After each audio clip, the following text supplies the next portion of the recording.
Alrighty, so here we are today, and we are up for another Kobayashi Maru scenario. For this Hooray.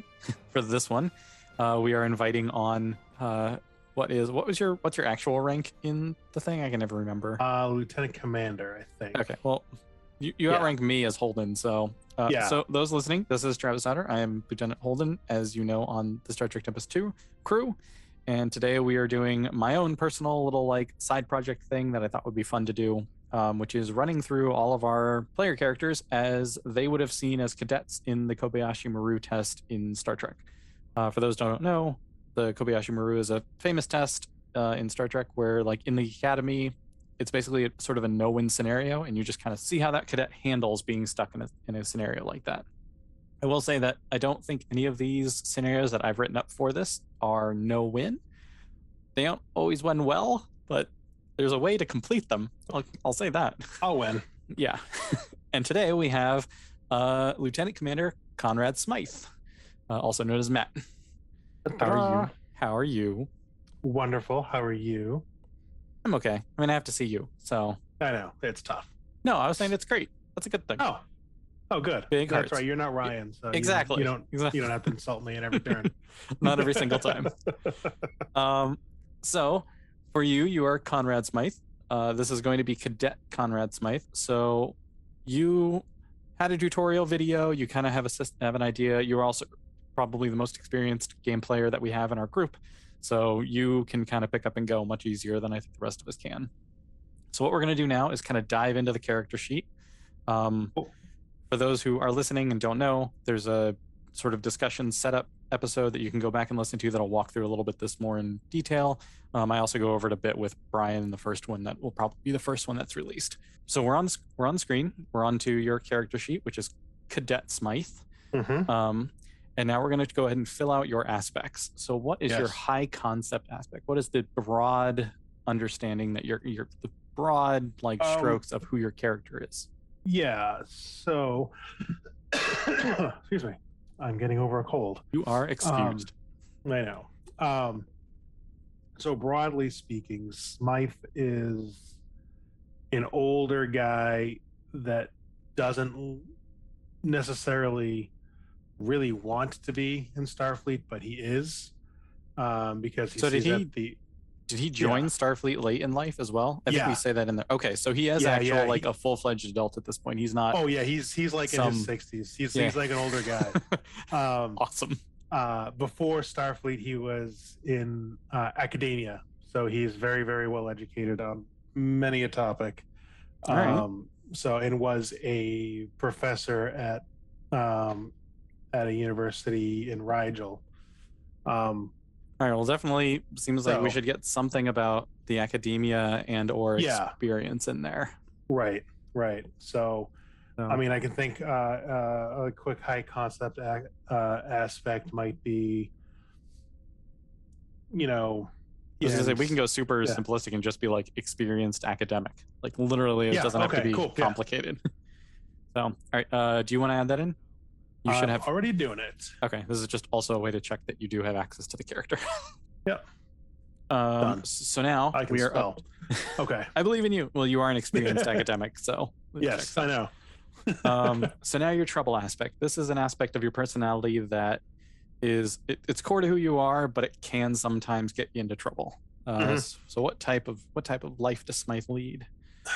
So in the realm of Starfleet, I think his most troubled aspect would be that he tends not to care what your rank is.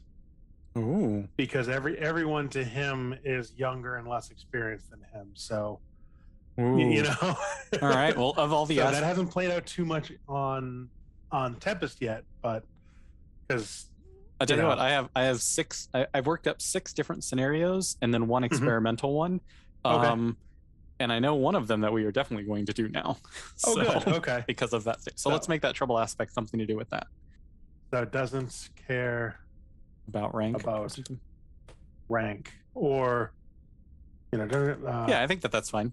Again, these are super loose. To give you an example, Brian used the aspect likes cats as one. Yep. And he used that because ship was being shot at, and he was like, well, I really love my cat back in my quarters, so I want to use this aspect That's to be fantastic. extra determined to avoid this shot.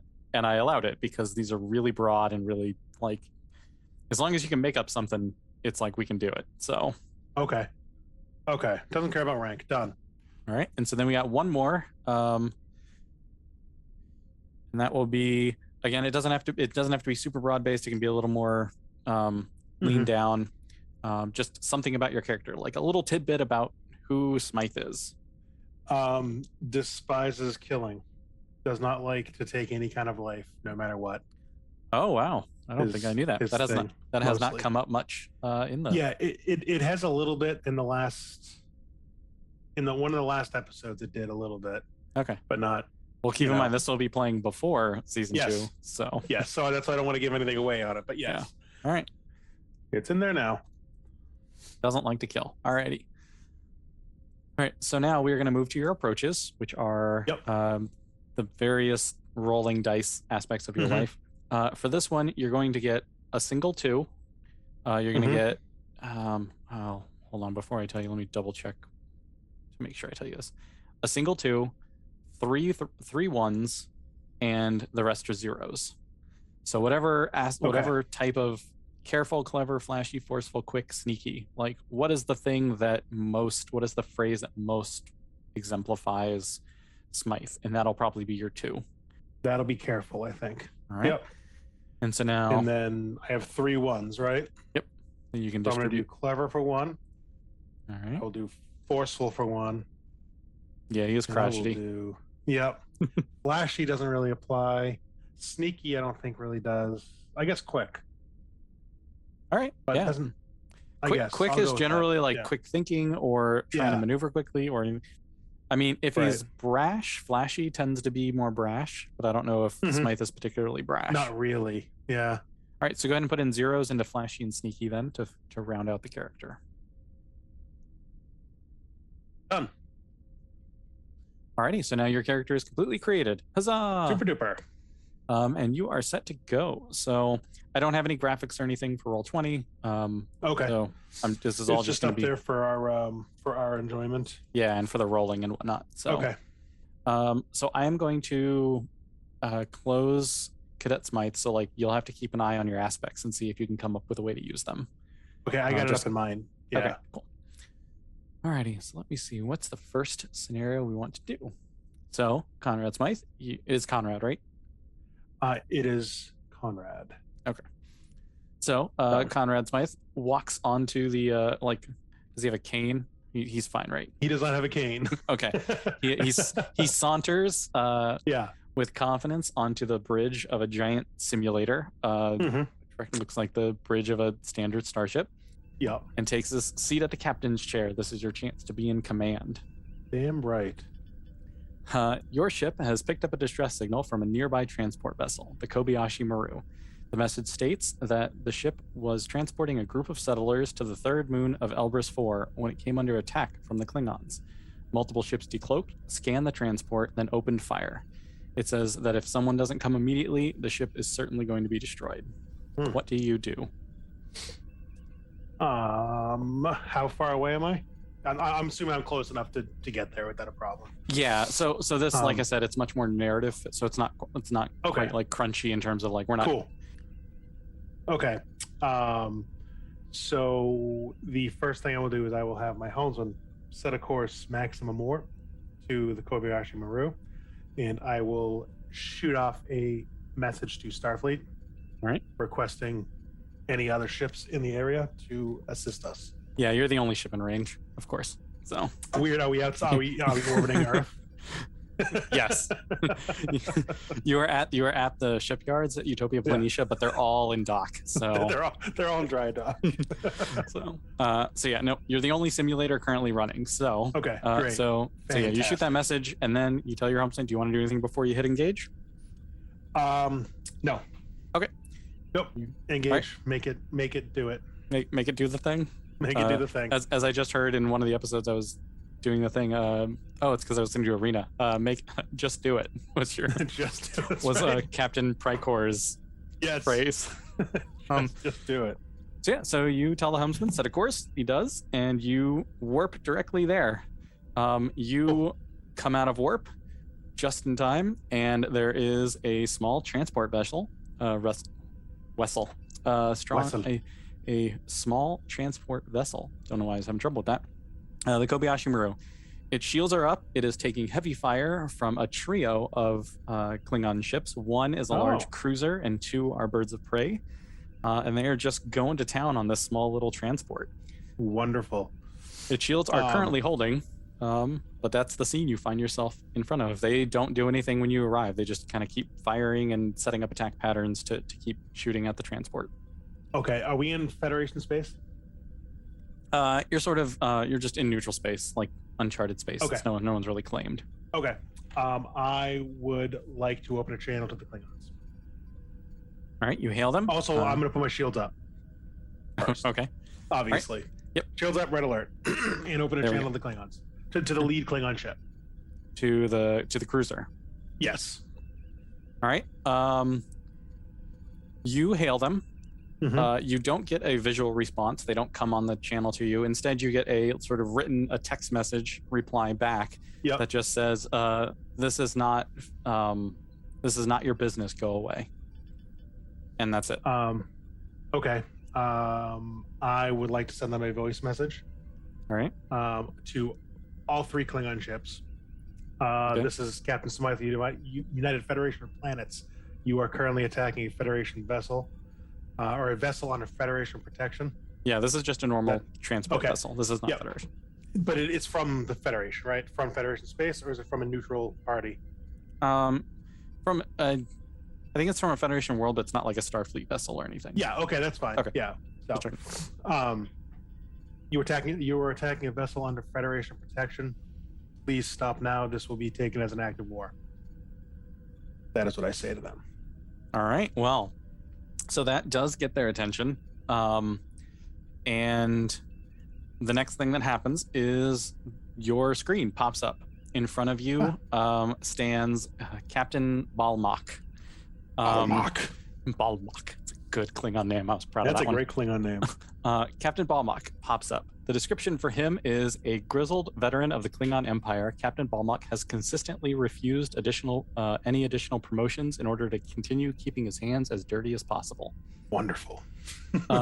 He pops up and he is visibly annoyed at you at this point. Quick to temper, clearly. And he comes up and he just starts laying into you. He goes, "This is not an act of war. This is an act of defense. We know that there is a Starfleet spy on that ship. And if you do not let us take care of this, then we will expose you, and this will be your fault, not ours." What did you do? Wow.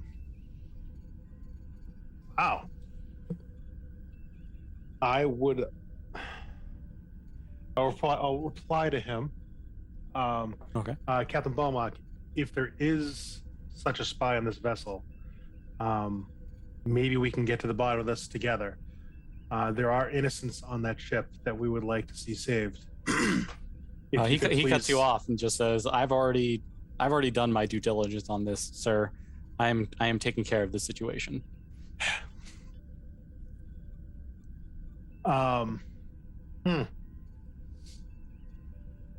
How long do we think the Kobayashi Maru can stand this onslaught? Not much longer. All right.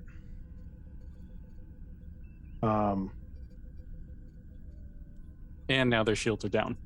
Great, thank you. I'm gonna hail him again, Captain. Unless is he still on screen? I mean, he cut off at the end of his last message. So if you want to hail him again, you can. Yep. Captain, please show some mercy to the innocent civilians on this vessel. I understand you were telling me there is a spy, and I'll believe you in that. But I don't want innocents being killed because of one man's actions on this vessel. So he pops up in the middle of that statement and just laughs, just a full belly laugh at that statement about trying to show mercy, and then cuts it back off again, and now has killed all communication. All right, how many people are on that ship? On the transport vessel, Yep. there Okay. are 57 group. There's a crew of like 20, and then there's about 50 settlers. Okay. How quickly can we transport 50 people aboard of my ship? I mean, they've lost shields, so you don't have Yep. much time. You can try to get as many as you want. Okay. I'm So doing that. Set a course to the Kobayashi Maru, maximum impulse. The second we get within transporter range, lower our shields and begin transporting as many people off that ship as possible. Plot a course, maximum warp directly back to Federation space as soon as we have those colonists on board. alrighty. So that is going to be your plan. If you will hold on 1 second. Mhm. I'm currently looking up the original series transporter room to see how many pads you normally get. 6. You are right. That's what it looks like. Yeah, 6 total. I remember the transporter room in TNG, but like I wasn't sure. I haven't watched the original. That was series one, so. the TNG transporter pad was the Oh yeah, because it's upside the down. original series pad upside down. Yeah. Oh, I should have thought of that. All right, so you can get 6 people at a time. You right. lower your shields. How many transporter rooms do we have? Just the one. You're a small ship. Damn. I mean, you're a tough little ship, but you're. We're a tough little ship. Yeah. So yeah. So who are you trying to get off first? The civilians. The civilians. The settlers. Yeah, we're gonna go for the settlers first. The crew. Unfortunately, it's the crew. They knew what they signed up for. I say let them crash. They knew. All right. Well. All right. So yeah. So you drop your shields. The birds of prey and the cruiser don't pay no mind because they don't care about you at the moment. And then you transport 6 people over. After the first transport, the cruiser contacts you again. So Balmok pops back onto your screen and says,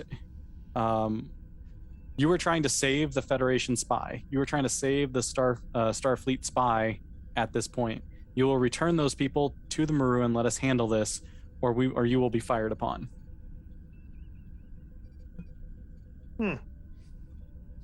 Captain, maybe if you were to tell me who this Federation spy was, we could have a conversation about this. Right now, I'm trying to save Federation citizens that are completely innocent and have nothing to do with this. He does not respond. The 2 birds of prey turn and start an attack run on your ship. All right. How many more people can we get off before they get to us? Actually, they're probably going to get to us in seconds. So. Oh yeah, no, yeah, you're right there. They're turning around. I'm going to say that you were able to get a second group of 6 people off, so you've got 12 people off at this point. Okay. Out of the 50-something colonists and 20-something crew members. All right. I want a full spread of torpedoes at the ship currently attacking us. Well, we'll put the shields back up, and then we'll do that. Okay. So yeah. So you raise your shields again. Torpedoes. Alrighty. You're gonna fire at one of the birds of prey, I assume. Yep. Let's see. Which one do I want to have you shooting at? Okay. Well, you get your choice. You can either attack. Captain Tamor or Captain Tubaga. Oh, Tubaga. All right. Yeah, that guy's a jerk. All right. So I'll give you a little flavor text. So Captain Tubga, Toobga, you are firing on him. His bio is: despite maintaining the rank of captain, Captain Tuga has only barely regained his honor after being taken prisoner by the hands at the hands of the Federation. He probably hates me. Yeah, he was taken prisoner by the Federation and then released in a prisoner exchange and was horribly dishonored because he did not die in battle. Good. Well, let's give him back some honor. All right. So so now you're going to pull up your character sheet because we're actually going to be doing battle now. Yep. Battle. All right. So now you are firing torpedoes. How how are you, this is going to sound weird, but how are you firing them? Are you aiming at a specific system? Are you trying to hit that ship with all of them? Are you just trying to fire off quickly to like try and hit them as fast as you can? Are you trying to hit them with the most force ever? I'm basically trying to hit them with enough force to make them, they probably won't, but to make them back off. All right. Is what I want. That's the result I like. You know, get them hit enough so that it does. I don't want to destroy them outright, but I want them to know that I'm going to stand my ground here, and I'm going to. All right. Well, you are going to. So you are going to attack with your forceful dice roll. Okay. And he is going to, because he is just like, hardcore Klingon, just DT does not give a fuck. So he is going to just like keep coming forward whether you fire or not. So he is going to roll with his flashy dice. All right. And so there are aspects. That's not good. So I'm gonna roll his real quick, and then we'll talk about aspects. Okay. So he rolled a 1. You rolled a -2. Yeah. Not great for you. No. In this scenario, you basically fire and miss because you were the one doing the action. Right. Since he won, you just fired off your torpedoes and missed. However, I will note that the aspects, it is encouraged that you can use them after the fact. So when you invoke an aspect, you get 3 fate points, which means you can do it 3 times in this scenario. When you invoke it, you have to explain which aspect you're using and why it applies.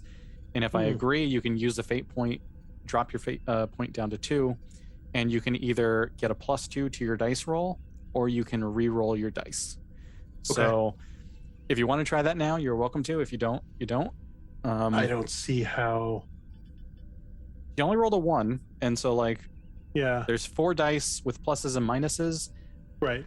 I think it's like an 80 or 90% chance that it'll fall in the like -2 to, it's like a bell curve, right? So like 0 is like, so like -1 to 1 is generally the most likely. So so it depends if you want to try and spend it. I will note that Brian lasted all of 2 volleys in this in a similar scenario. So maybe keeping your fate points is not super helpful, because I don't know if they're useful once you die.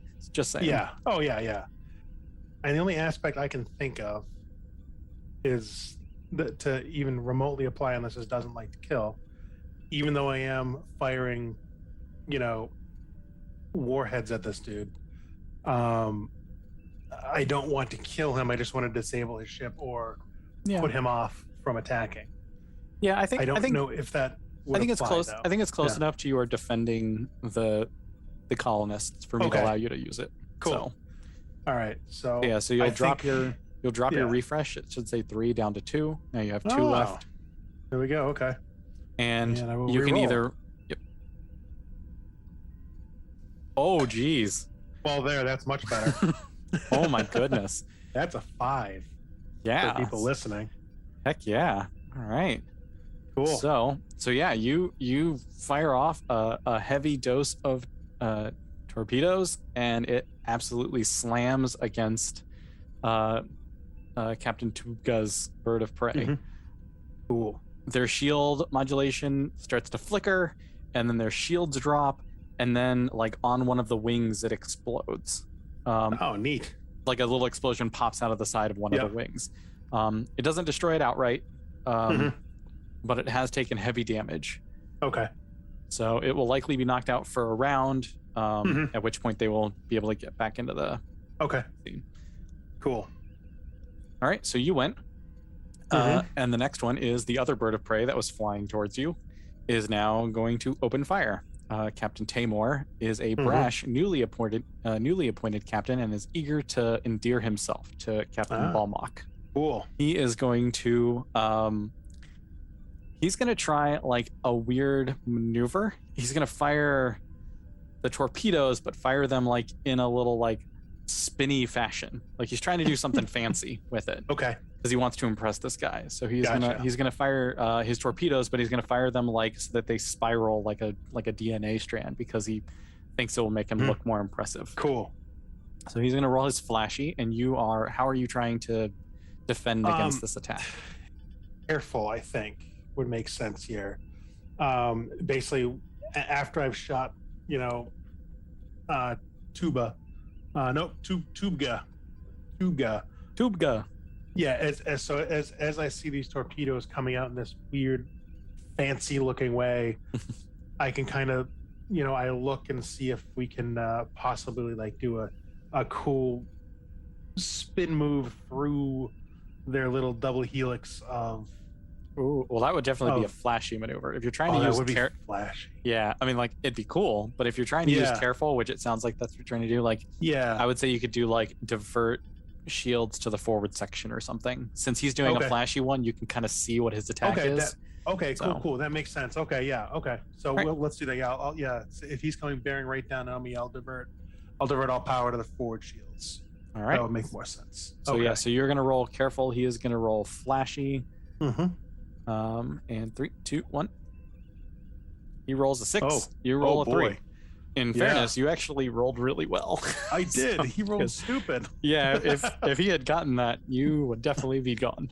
So on your character sheet, so he rolled a 6, you rolled a 3. You were able to divert all the power to the shields, but his little helix maneuver means that somehow all of those torpedoes hit the exact same spot in very rapid succession. And it does a ton of damage to your shields. Yeah. You end up like one of the consoles behind the bridge thing kind of explodes and an ensign flies to the side. Rocks come out of the ceiling for some reason. Everybody does the little shake maneuver thing. And so on your character sheet, because the difference between those is a 3, go ahead and mark the little 3 off your stress box. Done. I am very stressed. Yeah, you have taken a hit. I'm halfway stressed. All right, and so now what do you want to do? Oh, actually, before you have one more turn, Captain Balmock is going to fire on the Maru one last time. Bastard. All right, and it is a direct hit. Again, the Maru has no shields. It hits it. It does not explode instantly. Instead, it hits it and like a surge of electricity sort of shoots around all of the outside of the ship. The engines on it explode and it has no power and it just starts drifting, like spinning in a circle, kind of floating away.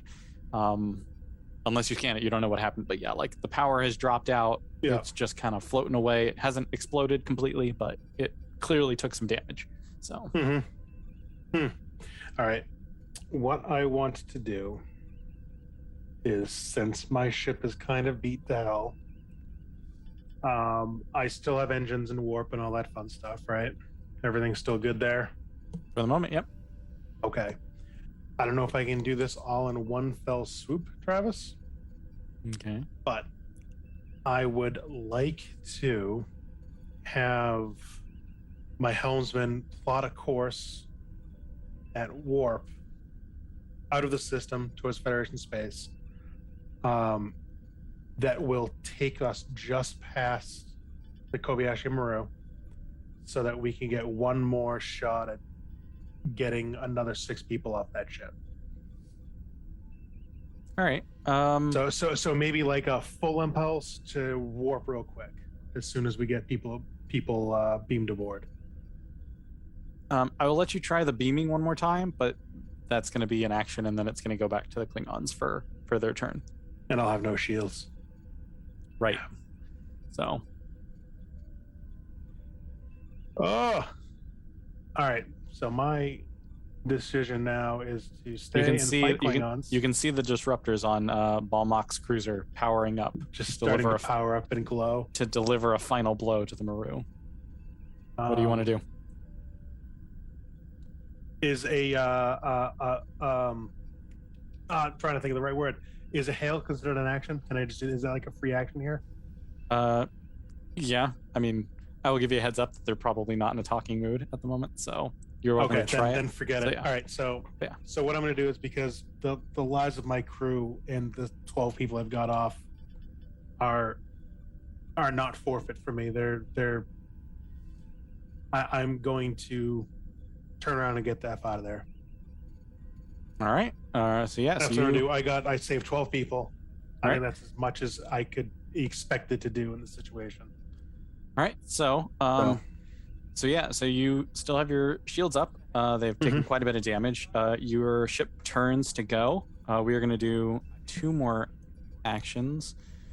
Okay, yep. So before you leave, you turn to go, and like your ship, does the little like maneuver where you turn to face the other way, and you basically like see out the back that Balmok's cruiser fires and just obliterates the transport at this point. The Timor sees that you are getting ready to leave. The Tubka's ship can't do anything because he is still sort of repairing himself. But Tamor does not want to let you get away. So he is going to actually jump to impulse and try to ram you, because that's the kind of, he's a young, Bastard. brash warrior and wants to go down a blaze of glory. So he is going to do that. He is also going to utilize his good day to die aspect. Oh.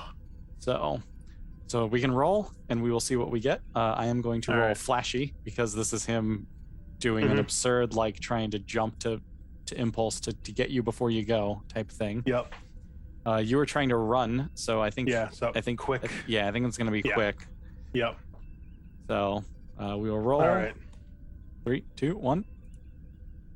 Oh, goodness. God. Oh my God. So he rolls a 6, which he doesn't even need to use his thing, but because he used his aspect, that actually goes up to an 8 because that doesn't get factored in beforehand. What if you just want to re-roll that by using your aspect? You want to re-roll instead? Nope. So you turn and try to go, and right before you do, just a bird of prey like swings around and just cuts you off right before you're about to hit the warp button, and just flies directly into your ship with no shields. Their shields get completely demolished when they come into you. Their ship breaks apart. Shields. Yeah, you do. I mean, it tears right through your shields. It just tears through your shields. Both yours and the bird of prey shields go down. It's 2 spaceships just colliding, and like they're sort of like command center. You know how the bird of prey has like the wings and then the front. That thing kind of lists out and like keeps floating, so it doesn't completely destroy, but like the wings of the thing get ripped off as it like shreds through your ship. And like you start to float a little bit, like life support fails, and then your warp core explodes, and both you and the Tamor get destroyed by the warp core explosion. That's bullshit.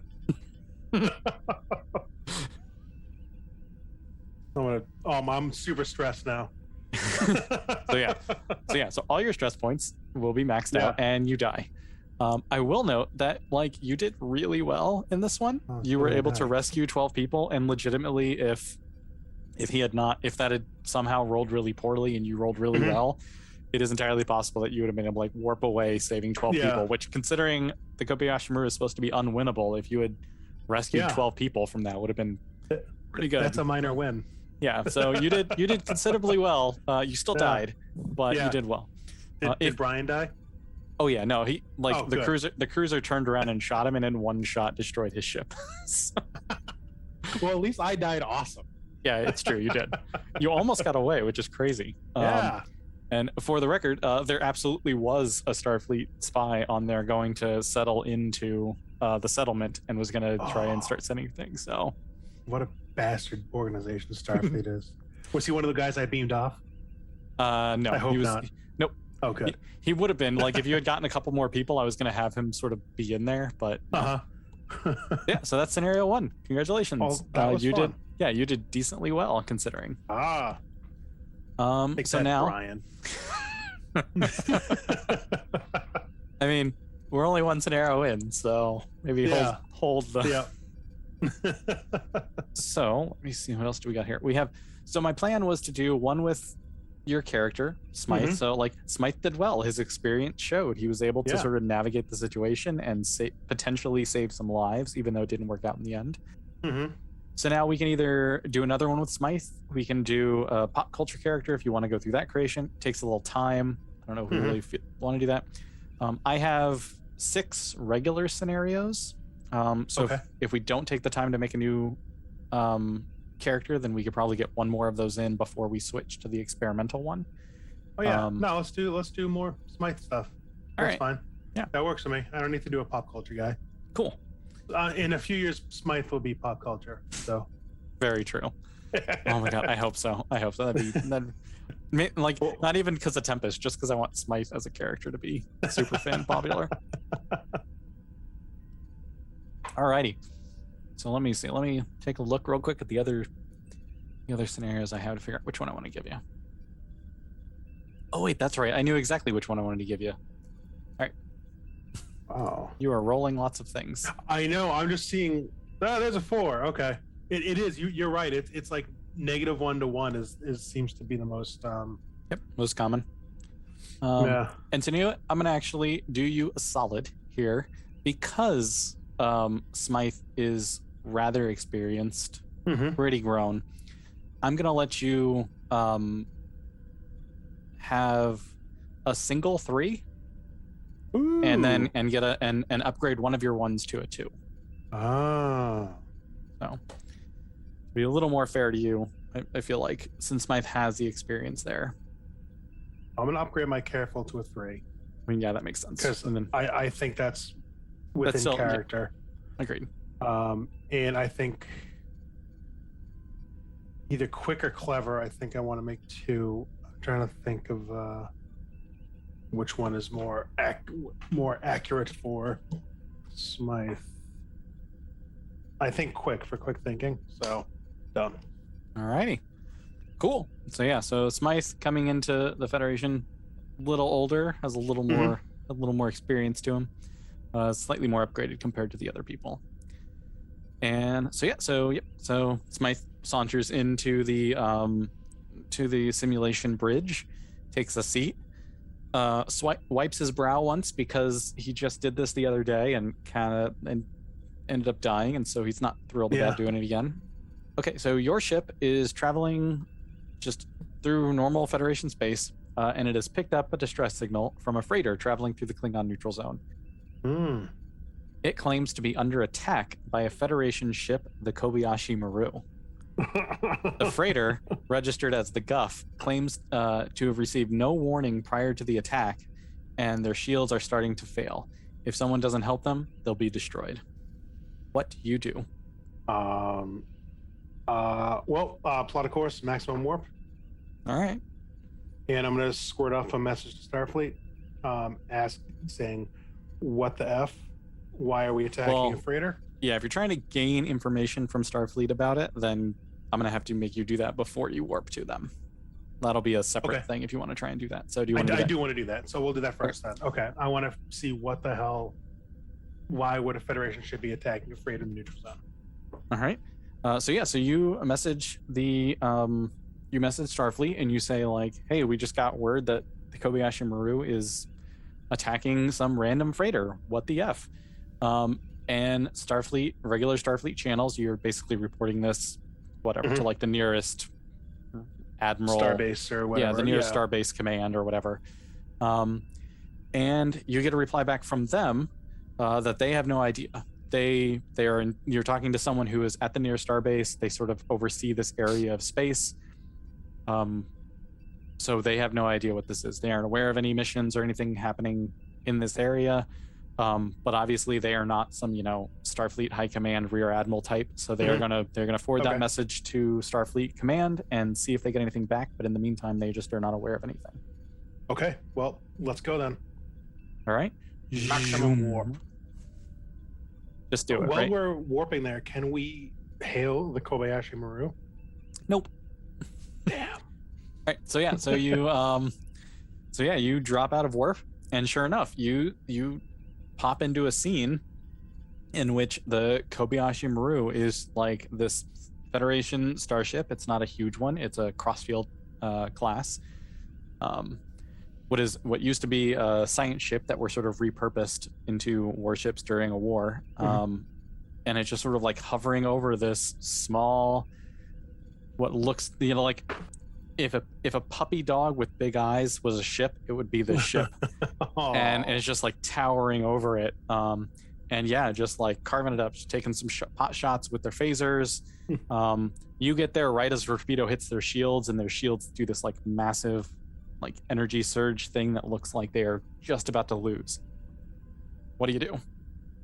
I I get as close as I can between. I try to get between them if I can. I don't know how close they are, but You can't. Like if you were going to try to Okay. do like yeah.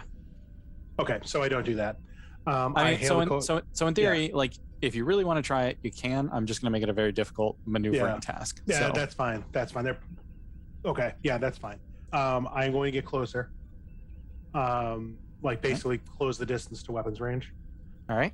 Unless I came out of warp in weapons range. If so, then I don't do that. But I want to get close enough to weapons range, and I want to hail the Kobayashi Maru. All right. The Maru does not respond directly. Instead, it transfers you a priority 1 coded message from the captain of that ship. You don't see who it's from. You just get a command code. The command code checks out, and it simply says disengage, and then it also has a command code that looks like it might be some sort of Starfleet intelligence code. It just pops up with, it just pops up as some sort of Starfleet intelligence code. You don't know what it is. That's all it pops up as? Yep. Okay.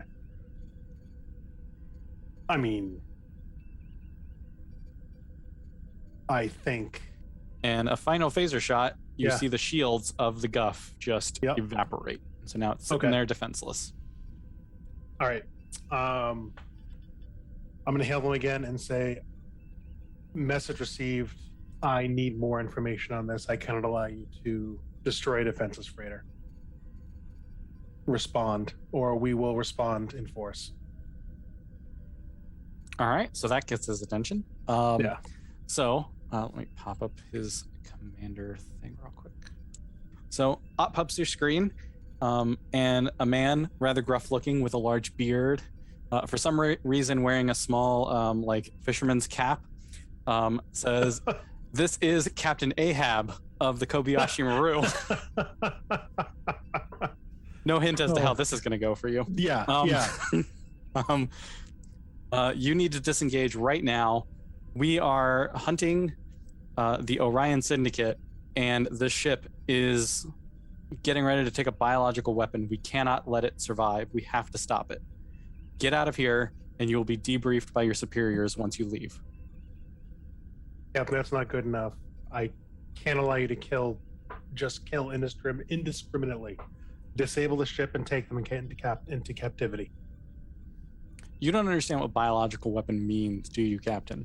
And then cuts off the signal and fires a phaser shot, directly hitting the Kobayashi Maru.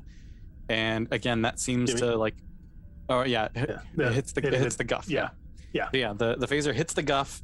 There's a quick power surge. A couple sparks fly off of it, as they tend to do in the show. And it starts leaking some sort of plasma. Like it starts venting some colorful looking energy into space. Captain, this is your final warning, and I asked my tactical officer to put a shot across his bow. All right. So go ahead, and this is going to be I'm going to say difficulty 1 because it's not super tough. So you're purposely trying to miss him. Yeah. You know what? Yeah, we'll make it a 0 because you're also not. Because you're tactical, like whatever. So you try to fire. It's going to be a difficulty 0 just to like shoot a warning shot. That is going to be flashy because you're trying to draw his attention to it. So give yourself a roll and see. Oh, I hit him. Oh my goodness. No, so you did succeed. You rolled a 2. It was a difficulty 0. So you do succeed. You fire this thing. Oh, I rolled a -1. Did you? Oh no. Yeah. You did roll -1. For some reason, Roll20 doesn't load the newest one for me, so I was looking at literally the last one you rolled. Okay. All right. No, it was a -1. So you fire, and it is very close to skimming their shields, which is what you were trying to do. You wanted basically like the little red glare of the torpedo to like sort of brush against their shields. Oh, it was just a phaser. I was just firing a quick phaser blast, not a torpedo. Oh, I thought you said torpedo. No, I think did I? If I did, I did. I thought I said phaser though. Oh darn. Okay. Oh, whatever. Let's go with torpedo. It doesn't matter narratively. Okay, if it's already done, yeah. Yep. So you fire, and like the little red thing was supposed to like sort of brush up against the shields and do a little bit of energy sparkle thing, but instead, you you fire, and instead it actually like sails further away from the Maru than it did, and actually skims right by the Guff, and Oh no. does not hit the Guff, thankfully, but does ignite that plasma that was venting out of there, and that sets off a small explosion, and so the Guff ends up like sort of spinning uncontrolled in front of them. And now power has drained out of the Guff. Like the Guff now goes dark, and it's just kind of like spinning in space. Good. The Maru does not reply, although I would imagine Captain Ahab is quite amused at the moment. And gets ready to continue firing on the Guff. What do you do? I'm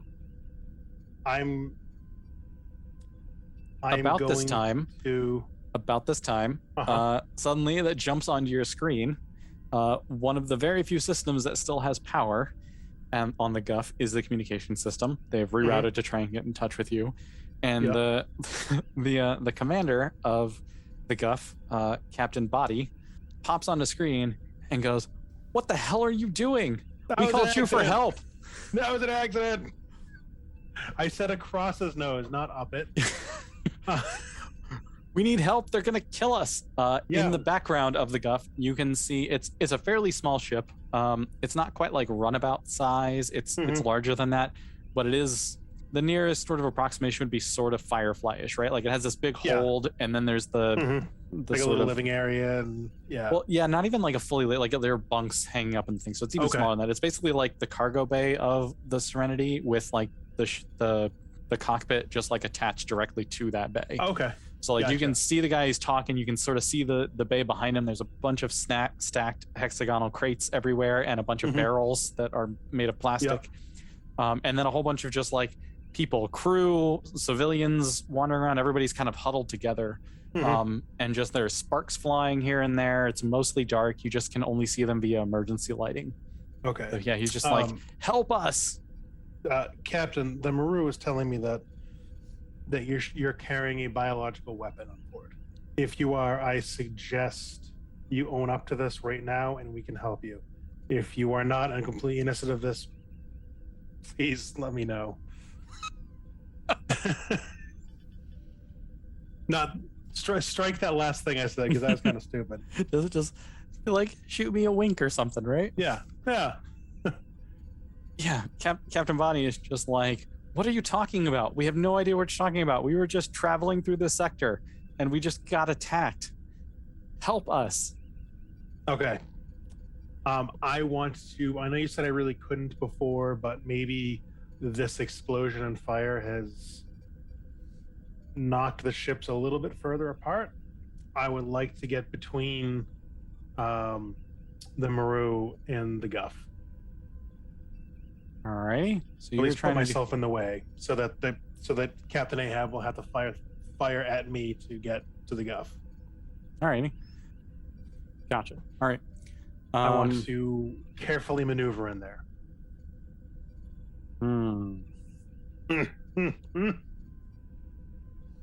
So here's my thing, and I'm going to say this up front.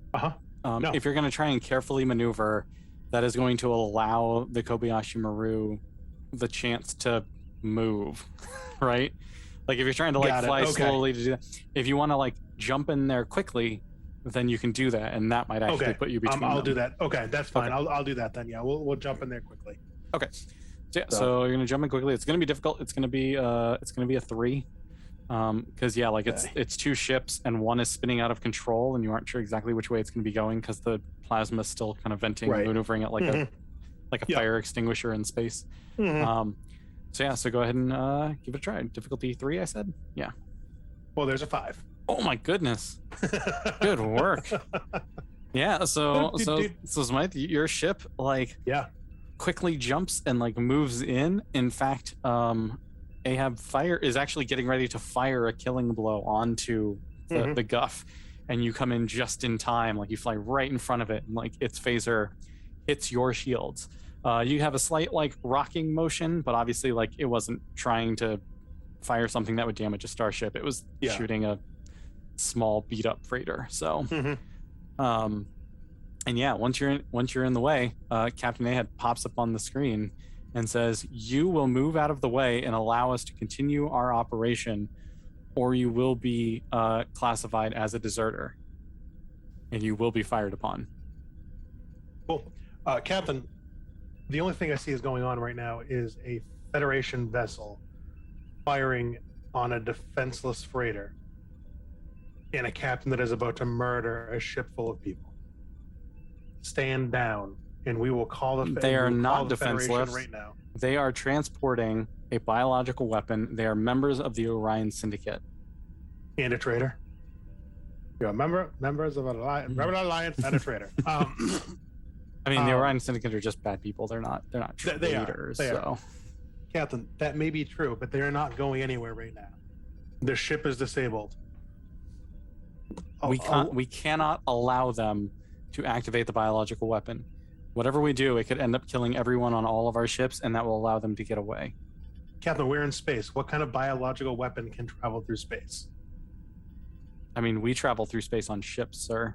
Like, come on, well, keep up here, buddy. They're on their ship. Around that time, a small runabout style or runabout sized ship or shuttle shoots out of the back of the Crossfield class and tries to make its way around you.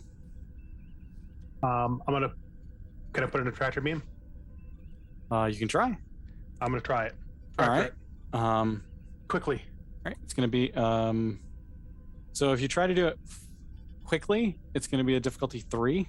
If you try to do it forcefully, it's gonna be a difficulty 2.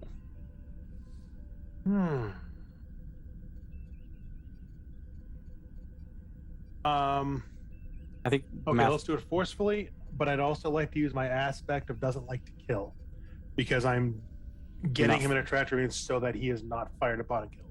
I'm defending him. And you're also not firing on him directly. So. Yes. Okay. Yeah. Okay. I'll buy that. I mean, roll first, and then the idea is like you roll, and if you don't get it, and then I can do it. Okay. Yeah. So. Oh well, I don't need it then. More. All right. Wow. So Jesus. So yeah. Oh my goodness, dude. So you grab the ship of the tractor beam, and sure enough, it stops dead in its tracks. It can't fire. It can't do anything. You're holding it out of range of doing anything to the guff at that point. Okay. At that point, you get a Starfleet sort of like subspace signal. It doesn't have a lot of information. It does note that that there have been reports of Starfleet intelligence activity in the area, but it does not specify what or how many, and that's all the information that you get. Okay. What do you do now? I'm gonna hail Ahab again. All right. As a captain, as you can see. Release my ship right now. Do you release his ship? No. All right, so he's gonna fire on you. Who? Ahab. Oh, you have now betrayed the Federation. Ship. Yeah, you have. I have his ship. You have his runabout. Oh, I thought that was coming from the Orion ship. No. It was coming from the Maru. Oh, okay. Well, regardless, I did it. Yeah. Okay. Yeah. Sorry. Regardless, I would have done the same thing. So. Okay. Yeah. So he's gonna fire on you. He is annoyed. He says that you are betraying the Federation at this point, and you need to move. So he's gonna fire on you. He is gonna try and target. Yeah, he's gonna target power systems. He's gonna try and just basically like knock you out power systems way. And so you are gonna roll. How are you trying to defend against this? You're sort of sitting in between you and the guff. You have their ship in a tractor beam. I will note that if you try to do some sort of like evasive maneuvers, you may lose the tractor beam lock. So I am going to. I'm assuming we are facing each other, right? You are. Or am I like broadside? Am I like broadside to him? No, like he was facing the guff and you flew directly. So you're sort of like if he went forward, he would T-bone you right now. Yeah. Okay. Broadside. Okay. Yep. So I would like to reroute all power to my port shields, if that's the side we're presenting. All right. Yeah. So whatever side we're presenting to his ship, I want to reroute power to those shields. All right. Yeah, I'm gonna say that in this specific situation, it's still gonna be a quick roll as opposed to a careful. Okay. Yep. So you're doing that. So he is going to roll his flashy. Right. 3, 2, 1. He rolls a 4. You roll a 3. Ooh. So he does succeed in hitting you. He does 1 damage to your ship. So you want to click the little 1. Take the 1. Bastard. All right. And in doing so, your ship rocks a little bit, and the tractor beam that you had on there like flickers. And I'm gonna do 1 roll secretly to see if he escapes. And he does. So the runabout is able to break free when your power sort of flickered a little bit for a second when you got hit with a phaser. Mm-hmm. The runabout was able to break free of there. Right. So the runabout is actually going to take a shot at the Guff real quick. You'll see he's gonna wait. Why am I doing this? So he fires on the Guff. It takes a massive hit. At this point, all power has completely failed. Life support has failed. It is essentially dead in space. But the runabout does not seem to be breaking off its attack. It's sort of like it hit the thing and it's turning around to continue firing. How many people are on board the Guff? If you want to scan it to do it, whatever. I'll just take. Okay. Like about a dozen people. Okay.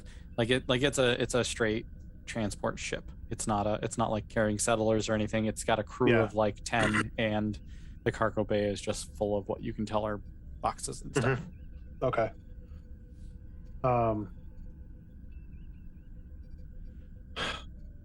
I'm gonna hail him again. It's all I can think of doing other than firing directly at him or firing at the runabout and destroying it, which I don't want to do. Captain, I implore you to cut off your attack immediately. The ship is dead in the water. It's not going anywhere. We can wait here together and wait for a Federation medical ship to come to contain the biological weapon. As you said that, the runabout fires its phasers and the Guff is destroyed. What a dickhead.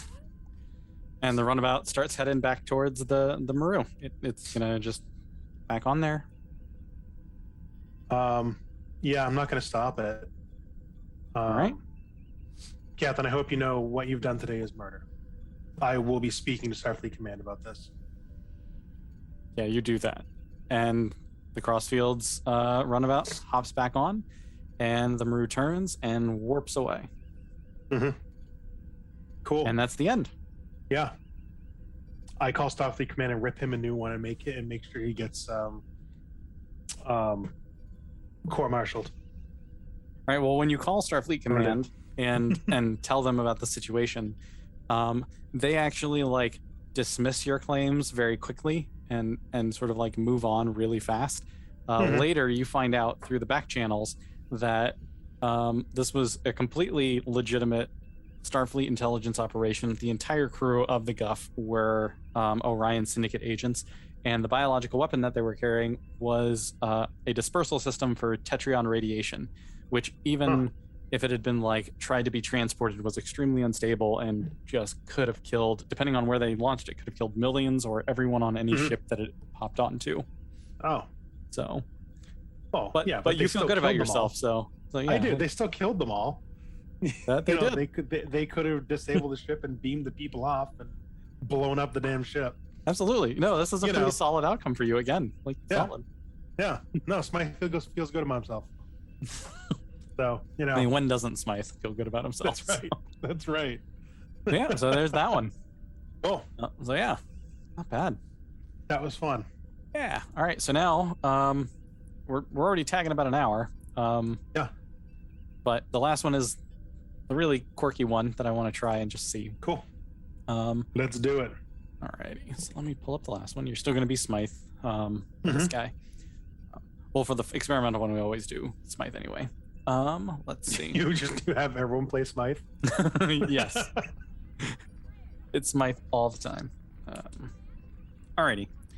So yeah, Smythe walks onto his ship's thing. He's feeling pretty good about himself. He did better than expected in both of them. Attributes it to his experience and world knowledge. And so like you sit down.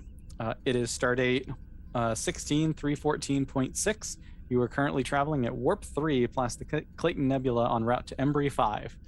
Your ship, the Kobayashi Maru, has picked up an unidentified distress signal from your previous location. The message provides no information about the distress, but does contain your personal authentication code. Oh, weird. What do you do? I'm gonna go there. Right. So it contains it is a distress call from my ship. You can't tell. You can't tell anything. It's literally just an empty distress call, and the only thing you can tell about it is that it has your personal code attached to it somehow. Okay. No, I'm gonna go there. Set course, maximum warp. All right. And I'd also like to shoot Starfleet a message asking if there are any other vessels in the area. All right. Nope. No other vessels in the area that you know of. So. All right. So yeah. So you warp out to the location of signal. Right when you arrive, you don't see anything. Yeah. So what do you do? I would like to run a deep scan of the area. Scan for anything out of the ordinary. All right. Are you trying to scan thoroughly, or are you trying to scan quickly? No, thoroughly. It's a thorough scan of the area. All right. Before that, like once you've arrived, you actually notice this like sharp pain in your leg for some reason. It kind of hits you for a second, and then it fades, and like there's a sort of a tingling sensation throughout your thigh. That's my arthritis acting up. Yeah, that's just a normal Tuesday for Smythe. Yeah. So you arrive. That happens. You continue with your scan. You shoot a scan. That's going to be you're trying to be thorough about it. It's going to be difficulty 2. So you're going to roll your careful since you're trying to be thorough about it. Yeah. All right. Successful. Cool. 3. So you are getting all sorts of like weird anomalous readings. You're like when you're trying to scan, like the scan seems to kind of loop back. You're getting readings that are clearly your own ship. You're getting weird interference from things that you aren't sure what it is. It feels like there's actually multiple, like you press the scan button once, but like it seems like it's giving you a bunch of scan results overlapping. You aren't really sure what's happening. And as you're scanning, like the view screen, you start to see like this weird bubble. It's like see-through. You only see like sort of the warped edges around the edge of the bubble. Like it sort of looks like it's just kind of like a little fold in space in a sphere-like type thing. And as you do that, the pain in your leg starts to spread. You have a little bit more tingly going on up and down your leg, up into your midsection. What do you do now? I'm gonna call the doctor up. I mean, the doctor's not already on the bridge. That's weird. No, I know. I like my doctor in sick bay. No, I'm gonna call the doctor up and say I think I feel there's something going on that I need your help with. Bring your medical kit. All right. Once they get up to the bridge, now at this point, the pain is sort of like taken over your whole leg. You're feeling tingling sensations throughout your other leg, all the way up to like your shoulders. And your ship now, the Kobayashi Maru, starts to like get pulled towards this bubble. It sort of jerk, like when the doctor walks on from the turbo lift, like the doors open and then falls back because the ship like lurches forward suddenly and starts like just going towards the ship. I asked the helmsman to try to back off. Half impulse. All right. It starts reversing impulse. Let's do a quick roll. Difficulty 2. And another 3. Nice. Yeah. Wow, that's like non-stop 3s. I know. It's nuts. That's oddly fitting considering. Cheating. Yeah, no. Yeah, I know. It's all 3s. Yeah. Do what Data says. Okay. So he hits reverse engines, and sure enough, you stop for a second. Like the engines are constantly running. You're running at almost at essentially full impulse just to hold yourself still at the moment. The bubble itself starts to sort of ripple and then like starts to bend if it's reaching towards your ship. All right. I call down engineering. Tell me I need more power to main engines. All right. And just divert all power to engines, and just get us out. All right. That's what you're doing right now? Yeah, I'm diverting all power to engines. I'm trying to get us out. All right, so you call down to engineering. You tell them to divert all power to your engines. Before you actually finish your message, the pain in your leg gets really severe. You feel tingling head to toe. The pain gets like it has this instant hit of like just sharp pain. Your eyes go white for a second.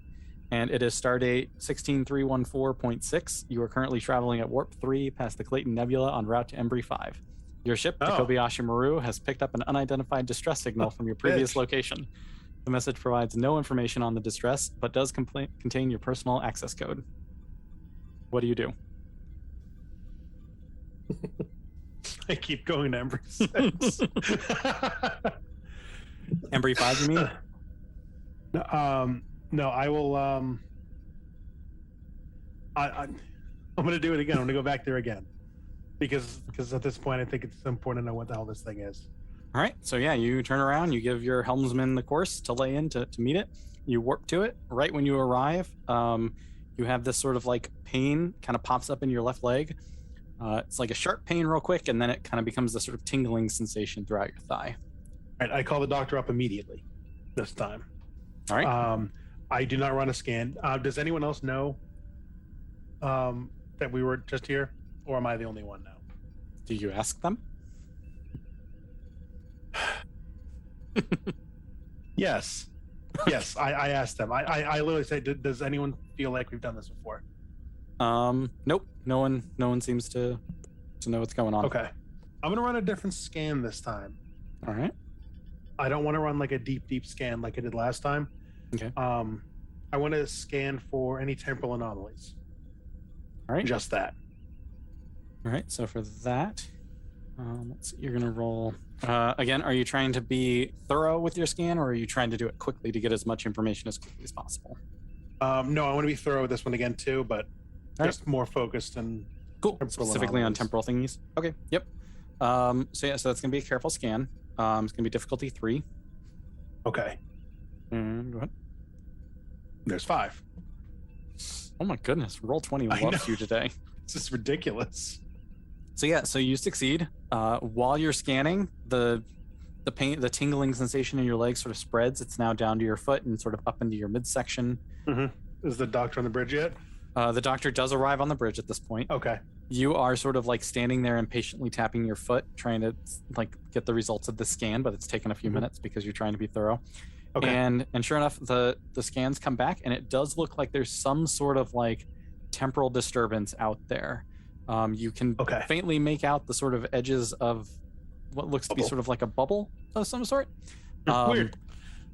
But you can't get much more than that. It does feel temporal in like there's something temporal going on with there. Yeah, that's all I'll say at this point. If you want to get more info, you can keep scanning. But yep. I want the doctor to take a look at me first, since the doctor is here. All right. So the doctor steps up and is going to do a scan. Again, are you trying to be thorough or are you trying to be quick? No, we'll do a quick one. Quick scan. Right. So quick scan is going to be difficulty 2. Dear God. All right. Goodness. All right. So 3. So yeah. So she does scan, a general scan. Doesn't seem to find anything particularly wrong with you. Health-wise, like all of your organs seem fine. The pain you seem to experience, like she's picking up the neurological signs of pain, of like the electricity, but she doesn't pick up anything physically wrong with you. Yeah. Okay. At the moment. And in that time, again, the pain has gotten larger. The tingling is almost over your whole body at this point. Did the bubble pop up yet? Nope. At this point, yeah, you turn to look after the scan is done and starting to feel that pain, and the bubble seems to sort of be reaching towards you, and the ship gets pulled again like it did before. Let's go towards the bubble. I want to set a course to the bubble. To the bubble. All right. Yep. That want to do that. Oh, no one's done that yet, huh? No one has done that yet. Yeah, no, I'm just gonna let you have it. So, okay, yeah. So you fly towards the bubble, and the bubble seems to be reaching out at the same point. As you get closer and closer to it, your leg hurts more and more. At this point, like, you don't just feel tingling all over, like you literally hurt all over. And then right when your ship gets ready to touch the bubble, your eyes go white. It is stardate 16314.6. You are currently traveling at warp 3 past the Clayton Nebula en route to Embry 5. Your ship, the Kobayashi Maru, has picked up an unidentified distress signal from your previous location. The message provides no information, but does contain your code. Okay. We're going to go back. All right. If you want to skip all the exposition. All right, you turn around, go back. Your leg hurts right when you get there. Okay. So I'm going to run a quick scan this time. For everything, see what I can get. For just general scan or temporal scan? Yeah, just general, see if I can get anything else. All right. Because we've run the temporal and we found the bubble, and that's it. So, so general scan is going to be quick because you're trying to do it fast. It's going to be a difficulty 2. Oh, 0. You get nothing. Can I use experience academic on this one? Yeah, sure. To get 2 points out of that, since I would have known. Yeah. Since I can use that to. Be smart and do stuff. You've looked at a lot of sensor readings before, so you want to take a second look to see if you see anything. So you spend the fate point. Cool. That gives you to a +2, so you succeed, and you find out that there is nothing special about the space in front of you. Okay, nothing special. Okay, so I want the doctor up again, as fast as they can get up here, and I want them to run a thorough scan. Especially on my legs. Okay. About anything particular? Yeah, with attention to anything temporal. All right. I don't know if the doctor can do that, but that's what I want. All right. Because I have a feeling it's to do with all this stuff. So yeah. So in the time that it takes the doctor to get up there and get ready for the scan, the bubble starts to appear again. The ship starts to lurch. It hasn't started getting pulled yet. That'll probably happen after the scan. Okay. So yeah. So it is going to be a. Are you trying to scan thoroughly or quickly? Thoroughly. All right. It's difficulty 3. Balls. It's a 2 out of 3. Can any of your aspects work? I don't think so. Not on this one, I don't think. I will note that you can reuse aspects. Like, you don't want to use the same one over and over again, but if you really want to do it, I will let you. I don't think so, because experience academic wouldn't work there. Doesn't care about rank wouldn't work. Doesn't like to kill really wouldn't work there either. All right. So the doctor runs the scan. Was not able to read anything. Okay. And at this point now the ship is starting to get pulled towards the bubble. Okay. I'm going to do a quick scan of the bubble itself. All right. Anything particular about it? Temporal in nature. Just of the bubble. All right. Quick scan. Difficulty 2. Okay. I got it. All right, yeah, so you get a 3. You do scan the bubble, it comes back. It definitely is it's shooting off some sort of like temporal, like just temporal particles everywhere. The scan that you're doing, it looks like when you press the scan button, you're getting multiple scans back. And what seems to be happening is like the scan goes in and then it is reading that you're doing it over and over again. Okay. And about that time, your leg hurts a whole bunch more. Big flash of white in your eyes because of the pain, and it is stardate 16314.6. You are currently traveling at warp 3 past the Clayton Nebula en route to Embry 5, etc., etc. All right. Yes, we all hear you. Here. Sorry. This is what you're hearing. There's so cute. This little baby. What a baby. Hey, don't mess with that, please. Okay. So, hi. You're the ridiculous girl. Go see mommy. Mommy. Okay. Hi, mommy. Travis says hi. She says hi. All right, so this feels like I'm just doing it over and over and over again, which I am. But I'm gonna go back there. You're gonna go back there again? All right. Yeah. So I don't do know you want to what do else I anything can before? do. Yeah. All right. So yeah. So you turn around, go back. You arrive Yeah. at the same location. You have the pain in your leg. The weird thing is I haven't got to the point in this time loop where I would have sent a transmission, where I would have sent a distress call. So I'm trying to figure out when I get to that point, and I never do. I just hurt my leg, and then I'm back up. So, okay. So when I get there, I know where the bubble was. Mm-hmm. So I'm gonna focus a regular temporal scan there. You found out that there was temporal stuff, but you weren't able to do it. The next scan you did was a regular scan. So at this point, you know what you're looking for. So if you were going to scan again specifically for the temporal stuff, you would find that's what I'm going to do. Yeah, right now I'm going to scan again specifically for temporal stuff, where the bubble is. All right. At this point, you have done it. So it's going to be a difficulty. Are you trying to be thorough or quick? Yes. Thorough? Thorough. All right. Difficulty 3? Yes. 5. All right. So on this scan, you can see, so you get back the scan, the bubble has started to appear, and the scan sort of like is able to map the bubble. And the closest thing that you can, the easiest way to sort of describe it is that episode of TNG where Picard, Data, and Troy are on the shuttle or on the runabout, and like the bowl of fruit instantly sort of like gets super old and stuff.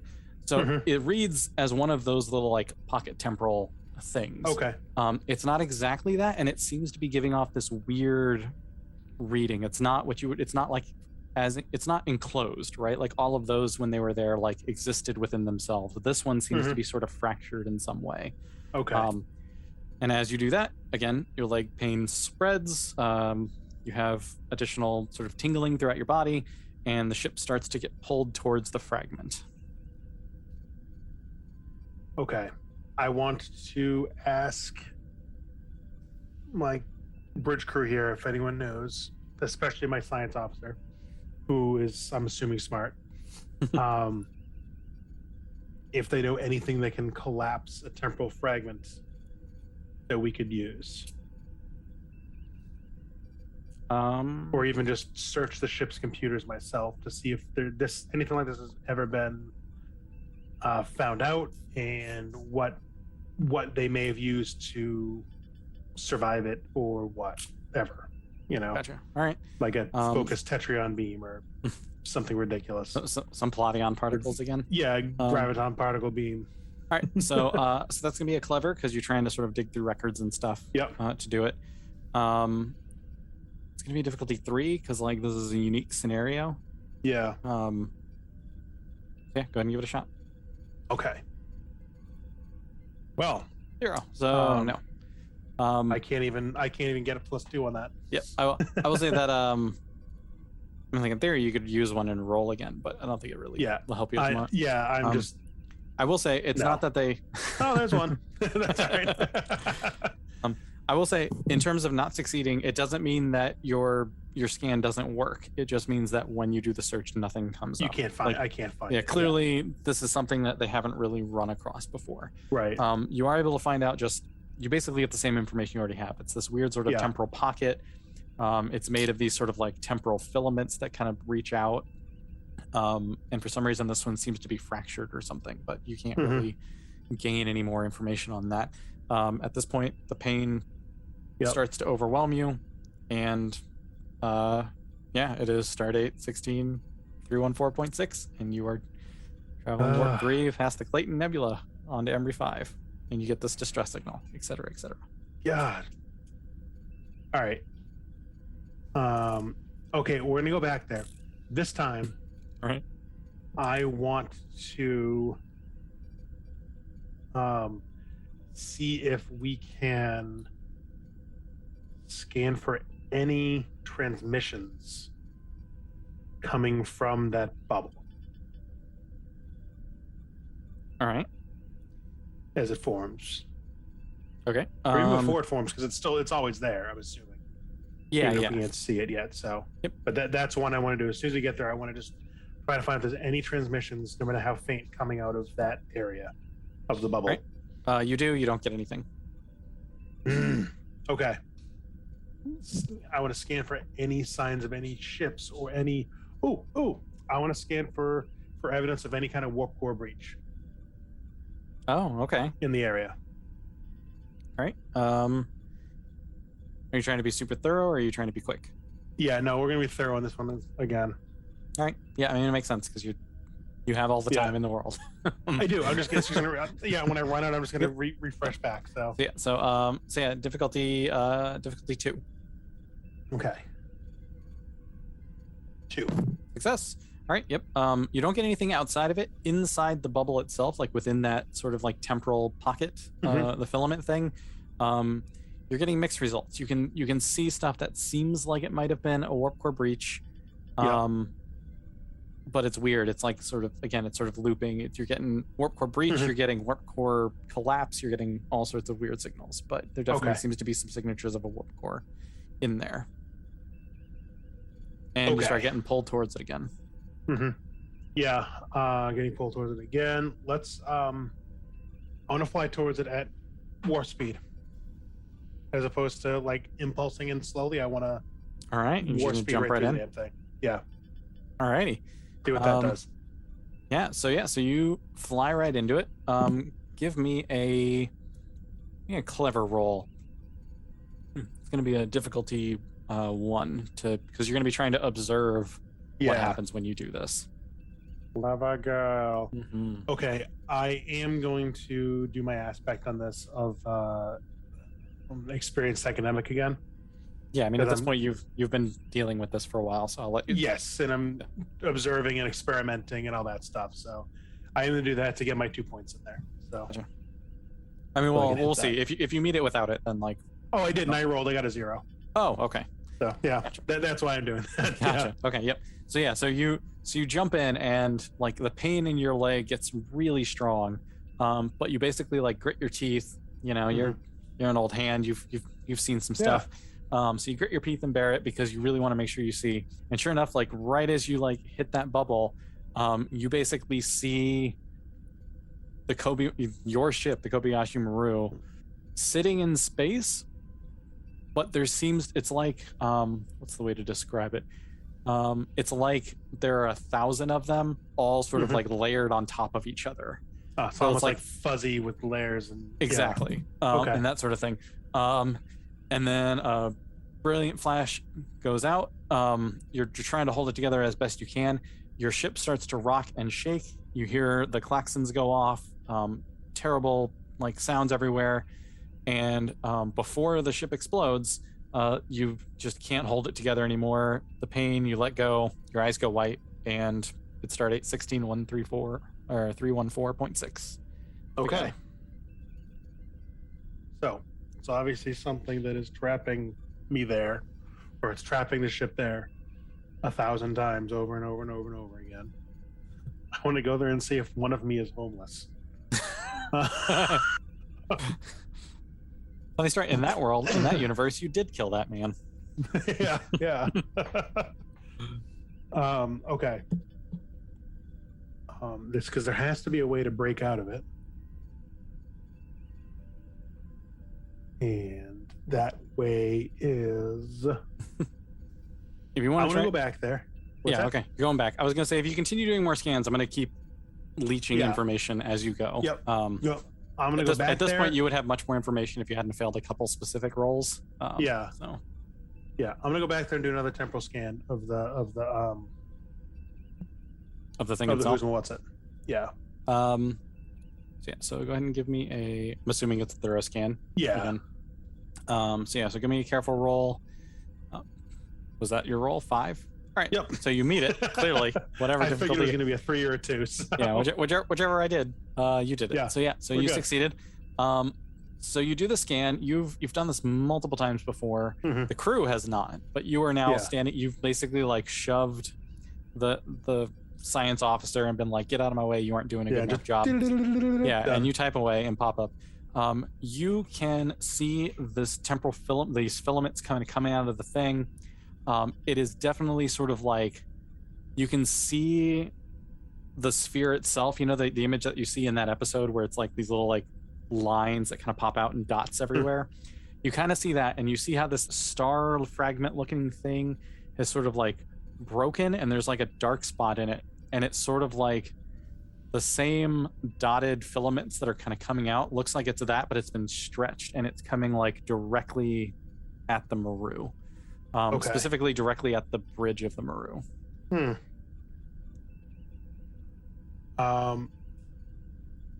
Okay. Do I have time to... I want to run down and get in a shuttlecraft and go towards the bubble. Just me. All right. Do I have time on this cycle, or do I have to wait to the next one?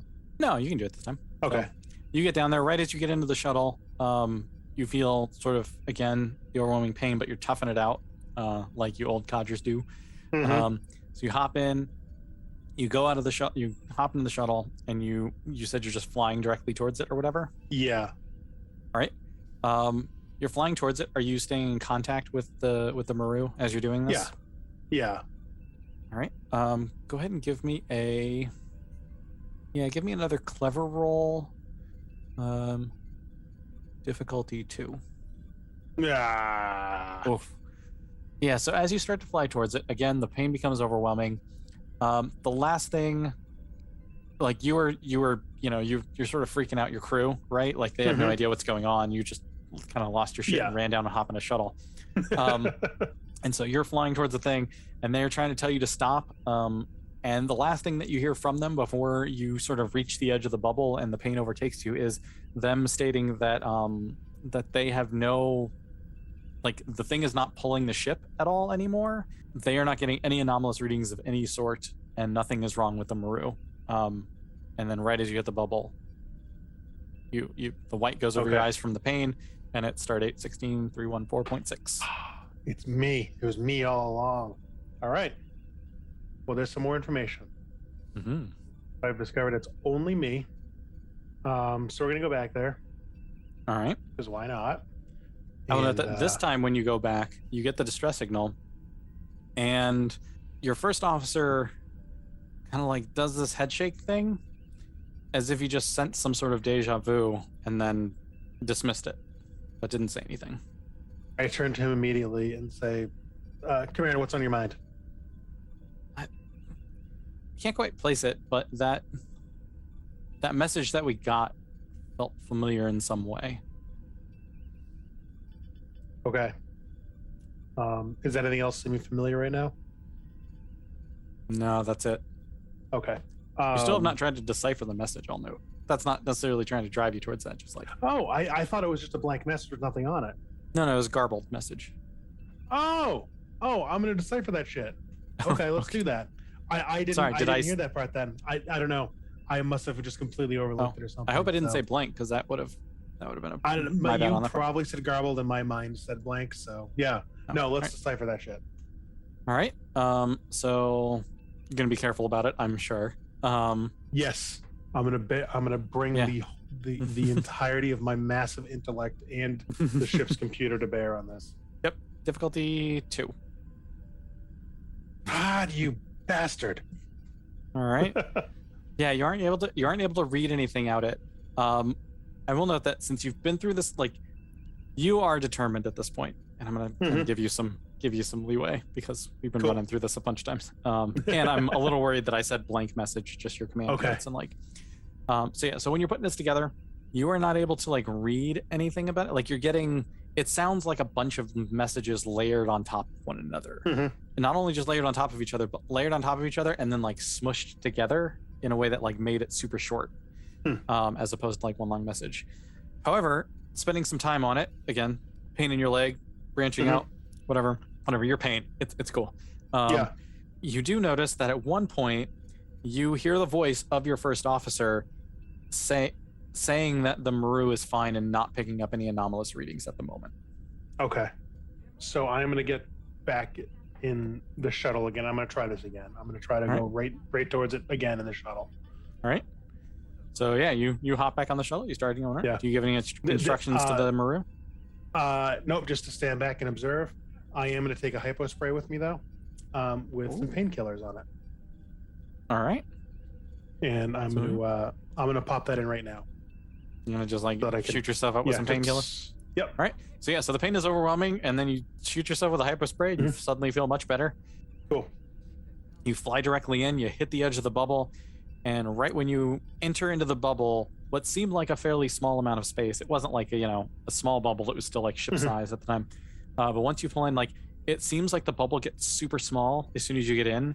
And all of you don't just see the Maru in there. Now you see a bunch of other shuttles, just like your runabout, and all of them are just. Again, it looks like just like someone took Photoshop and has 10,000 layers open with different pictures of the shuttles and ships, and they're all slowly working into one single image, and then you just pass out. And then you open your eyes, and it is stardate 16314.6, and you got the distress signal again. Okay. All right. The people on the bridge, like you told them to stay back and kind of observe, so they actually moved away from it a little bit further than they were last time when they were like trying to be up with you and figure out what's going on. So they back away. They seem a little disjointed, like a little not fully confused, but just a moment of scatterbrain. Everybody around you kind of has that. All right. I want to try to read the message again. Right? You do. I'll try to decipher that thing again. You do. Again, you aren't going towards it at this point, right? You're just doing that. You just stop. just the message right now. Yeah. I'll stop. You get the message. You ungarble as best you can. You get the same message that you had of the Maru telling the first officer telling you that there were no anomalous readings of the Maru. Yep. You do get one little bit of information. You hear your own voice for just a moment. It feels like you're just in incredible pain, and you hear yourself say, "Get out," and then it cuts out. Get out. Before you finish out, it's like "get out," and then it cuts out. All right. We will go back there. All right. I will get in the shuttle. You do the thing. But I will not go towards the filament that is reaching out. I want to go towards another side of the bubble. Can I do that? Okay, yeah. Or is it going to always rotate to get to me? You'll probably have to find that out, won't you? All right, let's find that out. All right. Again, since we're running a little long. Oh, go ahead. I want the Maru to just go around 180 or 90 degrees of this bubble to where I am going in. Okay. And go in as well. Go in towards it as well. Yes. Right. Yeah, right. I want us to kind of come in like that. Okay, gotcha. You know what I mean? Yep. Yeah. So I'm assuming you're going to be scanning as you go, right? Trying to figure it out. And sure enough, you leave the shuttle and the Maru sort of split and trying to like come at the bubble in different angles. From your scans, the filament that you are sort of tracking follows your shuttle. As you two move in, you don't really notice any difference. The Maru is like being a little more cautious than you. They aren't moving super fast. You are feeling the pull, so it's sort of like they're kind of caught up in a wave of getting pulled towards it. And so you reach the bubble, and the pain overtakes your leg, and it stardate 16314.6. This time, when you appear, again, the last thing you saw was you and the Maru sort of like getting at the same point. This time, when you reappear, everyone seems totally fine. They don't seem discombobulated. You ask one of the crew about it, and like no one remembers anything.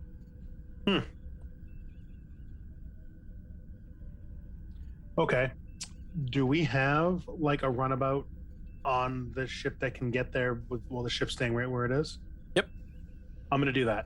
I'm just gonna take that runabout all by myself and go. Alrighty. So yeah, do you leave any instructions for the Maru at this point? Yep. I'll just ask the Maru to scan as much as they can, as long as they can, and we'll keep in constant contact. All right. So yeah, so you jump to the area. I'm not sure about shuttles and warp and all that kind of stuff, but yeah. So you make your way to the bubble. Yeah. Again, the pain on your leg continues to spread as time passes, sort of thing. You get close. You're at the bubble at this point. Pain is in your leg. It took you a little longer, so there's a little more pain now. You're kind of tingly all over. What do? You're alone at the bubble. I contact them, Maru, and ask what they're seeing. They see nothing. They don't really have their long range sensors don't quite reach you, so they get the word from you of like, what do you see? And you're like, we're scanning, we don't see anything. Right, can I transmit my scans to them so they can see what I can see? You can, but by the time they see it and get back to you, like you're gonna be pulled in. So no, that's fine. I just want to keep it running so that they can at least see it until I get pulled in. All right, so you shoot the scans I just want to towards keep them. this going. And the pain continues to get overwhelming. The runabout starts getting pulled super hard because it's very fast at this point because you're a small ship, and pulls you right into the bubble. Right as soon as you hit the bubble, boom, gone. It is stardate 16.314.6. Ooh, it's the same time frame, just so you know. Oh, I thought it was 0.3. Nope, 0.6. Oh, crap. Yeah, 314.6. But you awake, like your eyes come back down after the pain sort of overtook you for a second, and you're standing in a runabout for some reason. And you don't know why, but you're just standing in a runabout that is off the port side of the Maru at this point. They call you and are confused as to why you are out there, but they wanted to alert you that they just got a distress signal with your command code on it. So, all right. I'm gonna fly there. I'm going to go there, and I'm gonna ask the Maru to come with me, but stay quite a distance back. All right, well, the Maru, when they message you, what do you tell them when they message you and say like, "Hey, we have this distress signal"? Oh, to meet me there, and tell them there's a I'm basically gonna tell them the whole deal. There's a temporal anomaly. Okay, well, when you tell them about the temporal anomaly, they go, "That's weird, because we actually have some scans in our computer about a temporal anomaly that we didn't have before. Just they sort of suddenly appeared, but we don't know how they got there." Cool. Okay, good. My plan is coming to fruition. Now they also let you know that like they don't know why you took the shuttle, but they do remember you going onto the shuttle and leaving. Oh, they do? Yeah. How long ago was that? About the amount of time it would take you to get to the anomaly and fly into it. Oh, weird. Okay. I want them to analyze these scans as much as possible, see if they can glean any information out of them. And I want them to follow me to the anomaly, and stay back quite a distance and continually scan. And at the same time, I'm going to be sending my scans to them as well. I'm going to do temporal and I'm going to do a subspace scan. I haven't done that yet. I'm going to do a subspace scan, and I would like them to do a temporal scan of the region as well, or of the bubble as well, on the Maru, but as far back as they can be while still being able to do those things. Okay. So they do the thing. They are closer to the anomaly than they were the last cycle. Yep. You do all those scans. You fly into it. During all the scans, the subspace scan, you get that there's some sort of warping of space-time attached to this bubble. It's pulling directly on you. You can actually get a sense of sort of how far out this effect is, and like you can see it sort of drops how dramatic it is depending on how far away you are from the bubble. And about like where you first got the message is like right on the cusp of that. It's sort of like near the edge of where that sort of warping, where the filament is like at its longest. And so you go through the bubble, boom, you wake up, it's 16.314.6, and the Maru crew has a little bit of like a slight the Maru crew has a slight discombobulation, but they otherwise don't remember anything that's happened. They don't remember you getting on the shuttle or anything like that. And the scans that you were sending are not in the computer at this point. Okay. So they're gonna have to stay where they are. I'm gonna have to go all by myself. What if God, I don't even know what to do now. I've almost run out of ideas. So I will say, I'll give one piece of information. I meant to do this and I just remembered that I mentioned it.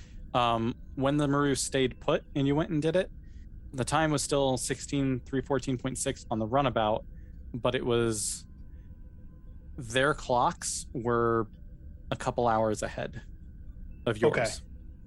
Okay. So I'm going to go with the runabout again. But no, I wouldn't. I wouldn't bring the other guy. I'm gonna say I'll bring my first officer, but I wouldn't want to bring him and put him in danger too. That wouldn't make sense. What Smythe would do. So, um, so I'm gonna go by myself again. I'm gonna take a hypo spray with painkillers and anything else I can think to take that would keep me functional for as long as possible. Okay. Is what I want. So any kind of like stimulant or whatever to keep me awake. Okay. Do you want the Maru to stay put at this point? I want the Maru to stay put, and I want to. I remember the last time you found out the sort of range of that filament space-time effect. They're still inside of that range at the moment. Okay. Yeah, I'll send them just on the other side of the range of that, if possible. Okay, so you want them to move just a little bit further away from where you remember the last time the scan showed. Yes. Yep. Okay. And I want to be running as many scans as I possibly friggin' can the entire time, and I'm going to send everything back to the Maru. Alrighty. So yeah, as I'm going, as well as a video log of me, everything I do. A live readout. Yes. Yeah, so like what we're doing right now. The static warp shell. I want like a No, I want like a Zoom meeting between me and the Maru the entire time, and I want them to be recording it. All right. So you tell them all of that. They are fairly skeptical. Go ahead and give me one roll of how are you trying to convince them that this is legit at this point, because remember now they don't remember anything, so that's true. Yeah, so let's now that those original scans are no longer on the Maru, right? The ones that they got the first time. Okay, because once they move back into range, like within close to the anomaly, that stuff all got reset. So that got reset. Okay, so I'm gonna say let's do clever. You're gonna be trying to convince them with some cleverness. And that's actually going to be an opposed task anyway to see if they believe you. And I'm going to roll that over here. So, you whenever you. Well, beat my -1. Right. Got a 0. But you still have 1 fate point. So if you can. I know. I was saying I can use my last one. For. Yeah, or I mean, I can even use doesn't like to kill and saying, "Hey, listen, I don't know what's going to happen out there. I would rather just me be in danger than the ship and the crew." All right, so you use your final fate point to bump up to a 1, which does succeed because you're just trying to convince your first officer or something. Yep. And sure enough, like begrudgingly, he kind of says, "Okay, fine." Moves the Maru a little further out. You hop in the shuttle and just jump to the center.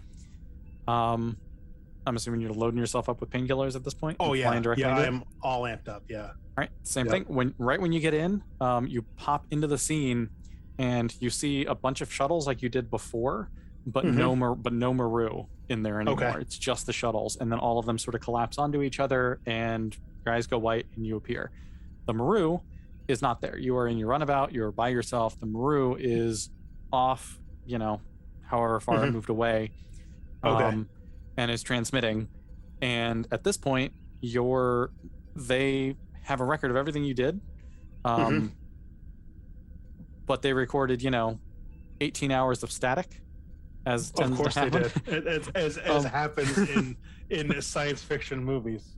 But they do have all of the stuff that led up to you leaving. It was just after you left, and once they sort of exited the thing, they were able to track from that point on.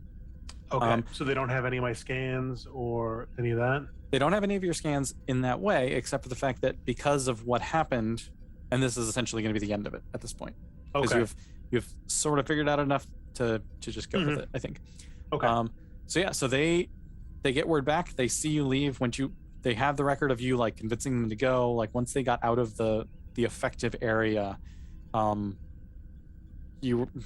they were just able to track it, and then like once you got closer, it sort of faded, became static, and the next thing you know, you popped up. They don't see how, they don't know why. You just literally just appeared out of nowhere.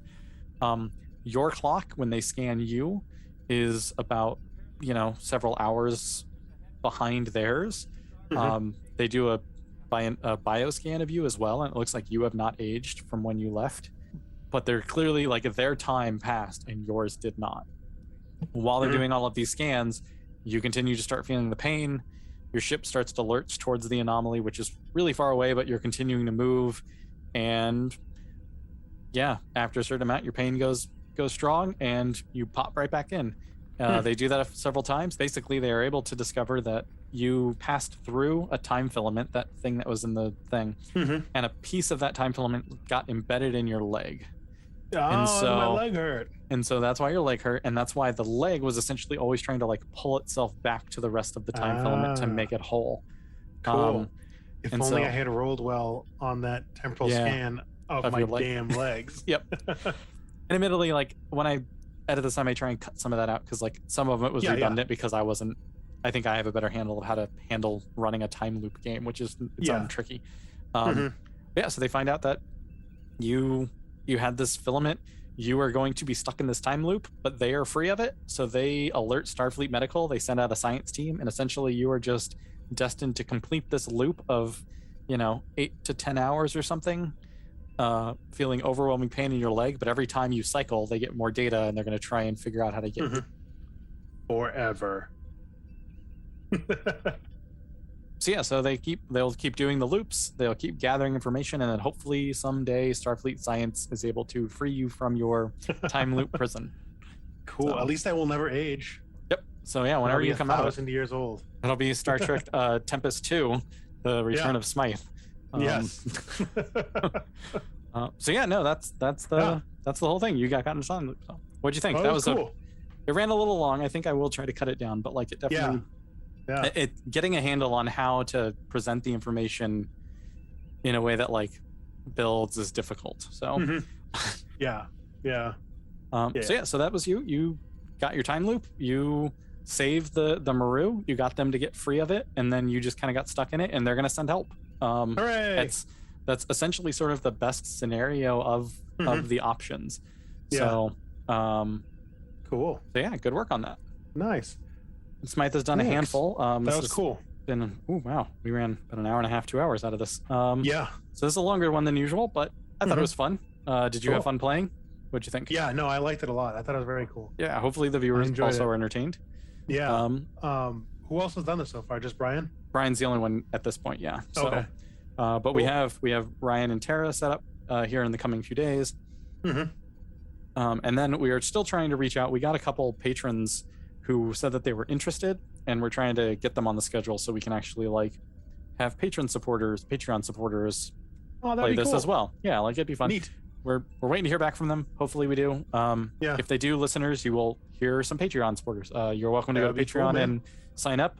We don't have any sort of scheduled plan to do things like this, but it was just an idea that I had, and I was like, hey, the people who are on Patreon, like that might be something neat for them to try. So we may do other things like this. So if you want to go to Patreon, Starship Tempest, get on there, and like the next time some random idea that we have to do, maybe we'll be able to try and include you. So yeah, I hope you enjoyed it. We will have a couple more of these coming out, and until next time, see you out there. Bye-bye. Once again, thanks for listening to this Kobayashi Maru supplemental episode, this time featuring Season 2's newest crew member, Conrad Smythe. We've got several more of these coming as part of our lead up to Season 2's premiere, including more of the bridge crew, some of our wonderful patrons, and yes, Eel absolutely got in on the fun.